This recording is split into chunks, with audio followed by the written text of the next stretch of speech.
అందరికీ నమస్కారం. ఈరోజు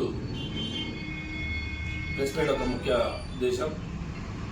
రేపు అనగా 7వ తారీఖు ఉదయం 10 గంటలకి భారతీయ జనతా పార్టీ రాష్ట్ర అధ్యక్షులు ఎన్ రామచంద్రరావు గారి ఆధ్వర్యంలో తీసుకోబోతున్నటువంటి మహాధర్నా కార్యక్రమం.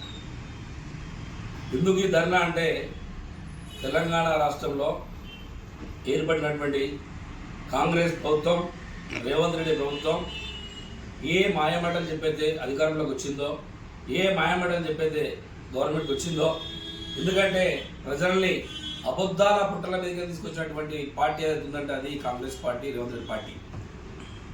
నోరు తెరిస్తే అబద్ధాలని అచ్చు గుద్దినట్టుగా చూపించేటువంటి టాలెంట్ ఉన్న వ్యక్తులు ఏమంటే కాంగ్రెస్ పార్టీ, రేవంత్ రెడ్డికే చదువుతుందని తెలియజేస్తున్నాను.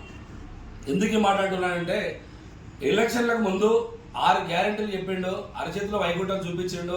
ఇక్కడ ఏమేమి చేయబోతున్నా అనేది ఇది కాదు అది కాదు, అరే మీకు 2,000 పెన్షన్ కాదు 4,000 పెన్షన్, 3,000 పెన్షన్ కాదు 7,000 పెన్షన్, ₹1,00,000 రుణమాఫీ కాదు 2,00,000 రుణమాఫీ. నీకు అసలు ఏది కూడా డబల్ త్రిబల్ చేసి అరచేతిలో వైకుంఠం చూపించిండు. ప్రజలు గుడ్డిగా నమ్మిర్రు. ఏదంటే ₹2 వస్తున్నాయి కదా అంటే ఎవరైనా ప్రజలకు తప్పు కాదు, అది సరే చేస్తున్నారు కదా అనుకున్నారు. నేను ఎక్కడి నుంచి దోషిస్తాడు, ఇది ఎక్కడి నుంచి అవుతుంది, మా పైసలు మాకే కదా అని చెప్పి ఆలోచించలేదు.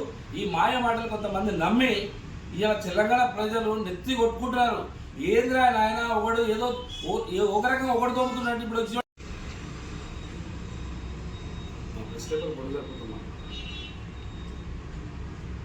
ఫోటో తీసినా